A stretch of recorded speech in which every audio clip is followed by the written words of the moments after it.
Hello everybody, it's Wyvern here with another bit of Total War, Warhammer 2, Queek match gameplay. This time around we are playing as the Skaven against the Empire in what is quite a bit of a standard matchup at this point for me, I guess, when we're playing as the Skaven. And I did want to try out a bit of an unconventional build this time around. So this is a very off-meta build, I think. It's something I haven't really seen from other players very much. But I wanted to give it a shot and wanted to try out some units that you don't normally see when playing as or against Skaven. Some of those units that kind of just don't really get the spotlight. So going against Empire, I did decide to bring Queek Taker. Obviously, Skrulk is currently, if there is a Skaven meta lord, is definitely Lord Skrulk. Otherwise, you often see actually just about every other Skaven lord, due to the fact that you can put them on Screaming Bells, or sometimes even people like to bring the Warlords on the Bone Grinders and or Bone Crushers, or whatever the big Rat Ogre Mountains are called. And Queek's not really popular, but either way I wanted to give him a shot. Queek obviously does have a few nifty little abilities. He does have the Trophy Heads, which is a great debuff to enemy melee defense and melee attack, and it has a really long duration as well. He does have a Dwarf Gouger, which gives him a big boost to damage. Stand your ground. He does have a bonus against infantry, which makes him reasonably useful at just bunching through mobs. He does have Stand Your Ground, Verminous Valor, of course, and then Warp Shard Armor, which is really useful as an AoE armor debuff. Now, in this situation, I did bring him in alongside two Assassins. The Assassins are actually pretty solid units in their own right. They have very solid melee attack at 60, decent melee defense at 35. Definitely nothing amazing. Definitely on the lower end, sort of like Vampire count or Vampires, the Vampire Heroes for Vampire counts, but nonetheless reasonable enough. Their main problem is they have no armor, and despite having physical resistance, they're just not that tanky for a hero. But they do have some okay weapon strength, and they also do have a bunch of abilities. They have Skaven Brew, which is a crazy boost to weapon stats in exchange for a little bit of armor. Concealment Bombs, which of course allow them to stalk. And it's basically a super stalk. They do also have Trophy Heads of their own, and then they have Rival High Talisman, which is a minus 44 melee attack debuff, and Slippery, which of course is the usual sort of melee defense buff and speed buff. So definitely some pretty crazy buffs there for the Assassins. I'm really hoping to use them to pin down enemy lords and crush them if they try to land, because I'm obviously assuming that the Empire is probably going to bring a Flying Lord. My front line here is composed entirely of Clan Rats. Clan Rats are not a particularly impressive unit, but they can trade fairly effectively with most Empire infantry. They're not much worse in most stats, and there's slightly more of them. Alongside them, I do have 2 units of Death Runners. I didn't want to bring any Plague Monks at all because I tend to over-rely on them. You can see the Warp Lightning Cannons are already exchanging fire with the Hammer of the Witches, and this is actually going to go very badly for me, as you will shortly see. Nonetheless, Death Runners are out on the flanks, and these guys are there to counteract enemy armor. With their Weeping Blade effect, they reduce enemy armor by 50%, so if my opponent brings a whole bunch of great swords, or if they bring enemy or heavy cavalry or anything like that, these guys can strip that cavalry down to size and make them much more vulnerable to the Skaven Slave Slingers, of which I have a few here. Stormvermin with sword and shields, and of course the Clan Rats. And they can also make a Lord more susceptible to Assassins, which can be very, very useful, because Assassins obviously lack armor piercing. I do have 2 units of Stormvermin with sword and shield in the second line. In my opinion, Stormvermin are a really bad choice of infantry for Skaven in the current meta. They're way overpriced for the performance they deliver. Their armor is nothing that amazing. They're still susceptible to fear and terror.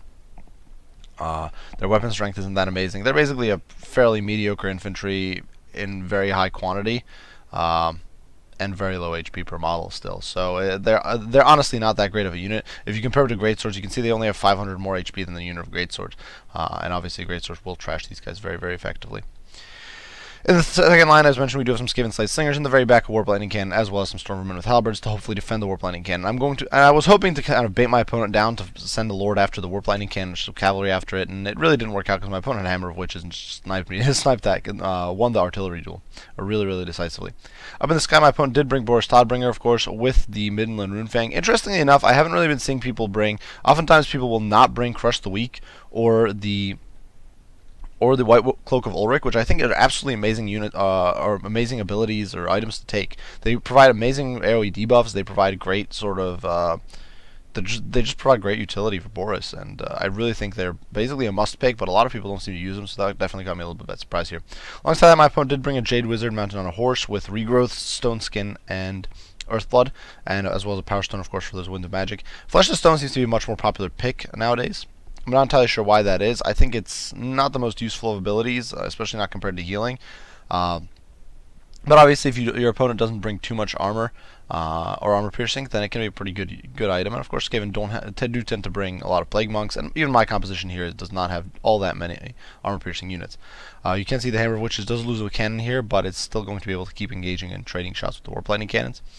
In the front line, my opponent has a lot of unbreakable troops. He does have 2 units of Halberdiers, which is a little interesting, I suppose, to counteract Rat Ogres on the flanks. Great Swords here to really deal with my heavy infantry.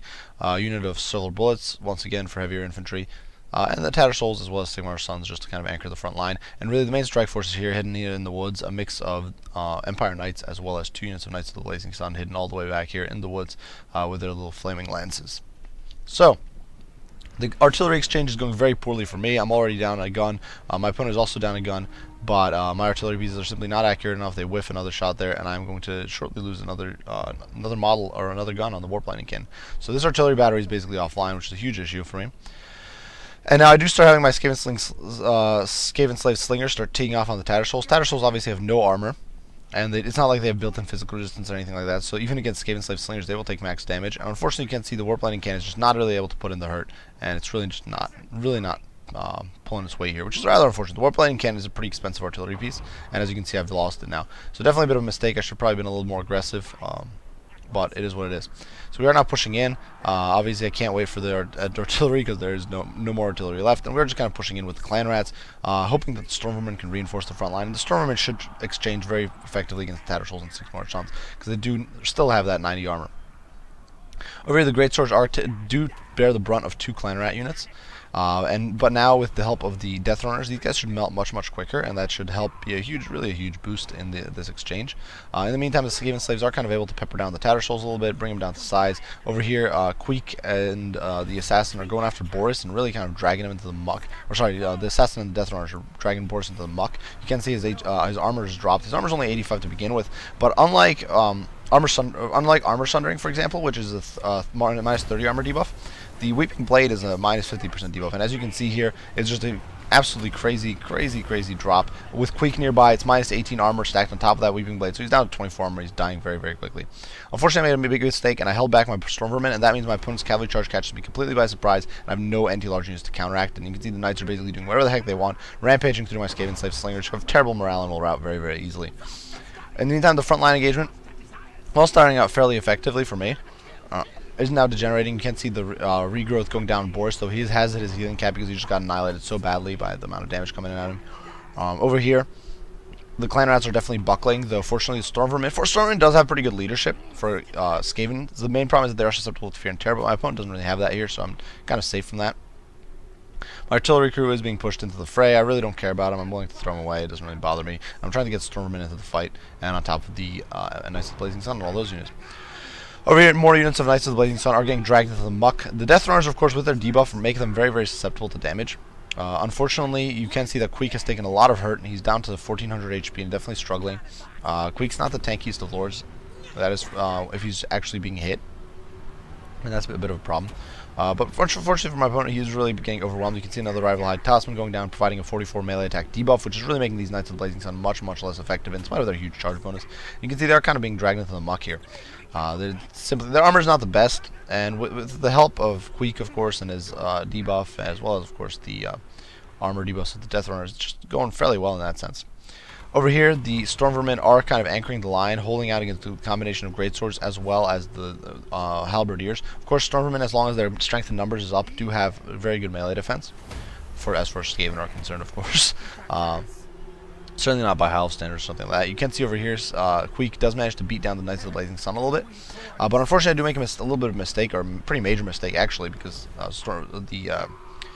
the Rats are so reliant on their leadership, and I allow Queek to wander off from the main body of the army. And that means that now Boris, who is almost at full HP actually, is going to be able to sweep down, land a pretty crippling charge on Queek, and bring him down to the earth and start really laying the smackdown on it.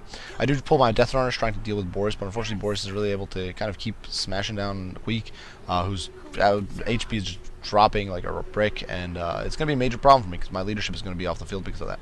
Over here, I do have Clan Rats pursuing the Halberdiers. Obviously, Clan Rats, while not being particularly good units, are very quick, and so they can easily pursue these sorts of units off the field. In the meantime, you can see over here, Boris is still kind of rampaging around, in spite of being hit by trophy heads and debuffed, and I have lost Queek head takers, so I'm now without leadership, which is a major problem for Skaven, of course, who, as we've just discussed, have absolutely terrible leadership issues.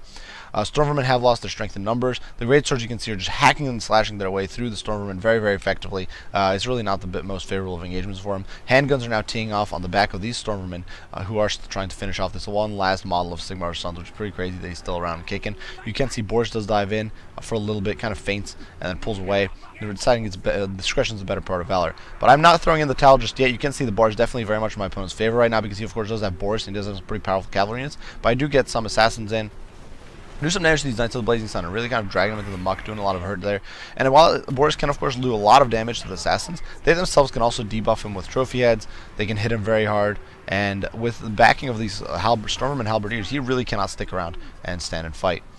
So in the meantime, the Clan Rats have routed off or slaughtered the Halberdiers. Over here, you can see while things definitely looked a little grim, the Stormvermin do kind of bounce back and start beating down the Greatswords, who with the help, of course, of some Clan Rats. Over here, a unit of Death Runners does get into the Silver Bullets. Now, Silver Bullets don't have the most terrible melee stats because they are a 9 veterans handgun unit, and these Death Runners are really bad in some really bad shape. So they will be broken here by the rear charge of the Knights of the Blazing Sun, but nonetheless, I have kind of managed to muck up my opponent's shooting for a little bit, buy me some time while I'm clearing Boris out, just beating the snot out of him with a whole bunch of the assassins and just dragging him to the earth. Boris, of course, doesn't have the best of melee defense. It's only 35, and of course, with very little armor on top of that, he's definitely struggling a lot. And you can see, unfortunately, though, he's just able to take off, and obviously don't have very much mass, and so it's a bit of a problem for me. You can see over here the Death Runners have been terrified, though they will hopefully bounce back from that. These Death Runners are probably not coming back. They're just broken for good. Unfortunately for my opponent, these Knights of the Blazing Sun, while definitely doing a lot of work, are being dragged into the muck. And so you can see, unfortunately for me, though, the bar is still not quite in my favor. You can see these Silver Bullets are still around kicking. You can see there's still a unit of Empire Knights, a unit of Knights of the Blazing Sun. And there are definitely units coming back online every now and then. I do let some Clan Rats pursue the Halberdiers and the Great Swords and the Hammer of the Witches. I'm simply trying to get them off the field. I do not want them coming back, causing me any pain in the future. These Death Runners, of course, are gone, but these Clan Rats are able to recover. And I do still have another unit of Death Runners down here on the ground. And I'm really hoping to kind of get in on top of my opponent's troops on top of these Silver Bullets and kind of deal with them that way. These Stormvermin over here do still have 1,500 HP, which is a reasonable amount, of course. And while my opponent can, of course, bowl over units like the Assassin, actually, damaging him is going to be a little rough for the Empire Knights because, of course, they do knock him over, and so they're going to be able to kind of stick around. Fortunately, the Stormvermin with halberds are definitely being a little slow. They're just struggling to get into the fray.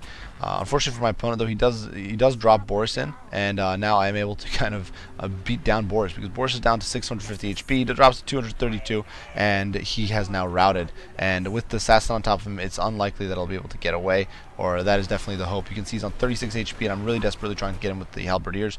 But unfortunately, Boris actually does manage to force path away and escape. So what I do end up doing is collapsing on these Empire Knights and Knights of the Blazing Sun, who are still here in this cluster.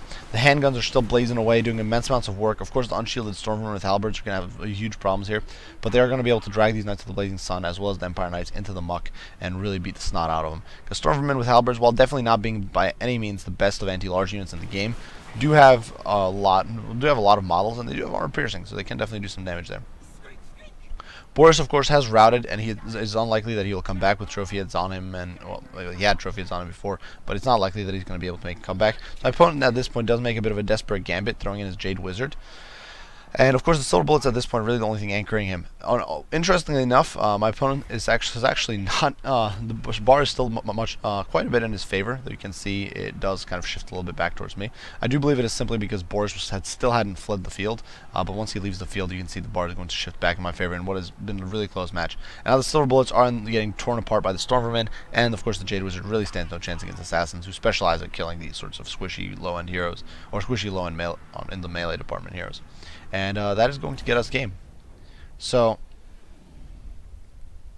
obviously, looking at the stats, it was a very, very close game.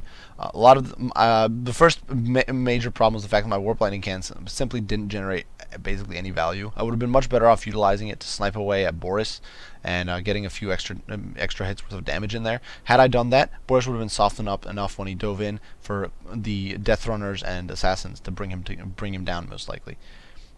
Otherwise, it would have been enough to force an earlier heal from the Jade Wizard, which would have also been useful. As far as the frontline troops go, the Clan Rats performed rather poorly, except for those that ended up chasing routing units off the field. I definitely made a bit of a mistake in not getting a proper envelopment off. I allowed 2 of the Clan Rats to get caught by greatswords, and that just was a major mistake. I ended up with, I do believe it was 3 units being tied down by a single unit of greatswords, which is a huge problem. Death Runners performed rather well, just dragging armored units into the muck. They were able to really beat the snot out of Boris and drag the Knights down when the Knights rampaged through my backline. As far as the second line troops, the Stormvermin did gain 2 chevrons. They definitely did some major work against the cavalry and against Boris, of course. They are still a fairly potent unit. And the Stormvermin with Sword and Shields, of course, did rather well against the lightly armored Empire troops. Skaven Slave Slingers got very little value as well, but they are a fairly cheap unit, so it wasn't the end of the world. But nonetheless, I definitely didn't make much use out of them. They got ramshackled pretty quickly by the enemy cavalry. On my opponent's end, he definitely kind of had very efficient usage of most of these units. I think one of his major problems was that the Hammer of Witches really didn't have anything to shoot at. I didn't bring any large units, so once my artillery was gone, the Hammer of the Witches couldn't really generate much value anyway, because I had nothing to shoot at. I was also helped a good bit by the fact that my assassins were really able to kind of stick around after Queek routed off, and being fairly mobile and decent combat troops, they were able to kind of drag units into the muck and beat them up and really force Boris away, who would have otherwise been able to kind of run roughshod over my entire army with repeated cycle charging. My opponent's cavalry generated a lot of value. I'm actually impressed by how much better the Empire Knights actually did than the Knights of the Blazing Sun. It's definitely a little bit surprising. Might have been a little bit of a difference in the deployment or in what fights they ended up getting. You can see, of course, the Unbreakable units did really well. I do think the Halberdiers are one of those units you shouldn't really bother bringing against Skaven. There's really no reason to bring Armor Piercing Anti-Large. And if you're really worried about Armor Piercing, then you're better off relying on your cavalry or your shooting for that, in my opinion. The only armored units Skaven have that's large is the Doom Wheel. But honestly, Halberdiers aren't going to shut down a Doom Wheel because it'll just plow through them. If you need to shut down a Doom Wheel, you need to bring Demigriffs with effectively and quickly. You should most likely bring Demigriffs with halberds. Nonetheless, I do hope you guys enjoyed this video. I definitely great game to Donnie Don was here, and I had a lot of fun. It was very interesting bringing a composition here with Queek and a bunch of unusual or weird units that I don't tend to bring. I'm not the biggest fan of Stormvermin, as mentioned before. I haven't really played with Death Runners too much lately and all that sort of stuff. So it was a lot of fun to just try them out and have fun that way. I do hope you guys enjoyed the video. If you did, be sure to leave a like and subscribe down below. If you have any comments, criticism, any questions about the game or anything like that, be sure to post them down in the comments as well, and I'll respond as soon as I can. As usual, guys, I do appreciate you all for watching, and I will see you all in the next one. Wyvern out.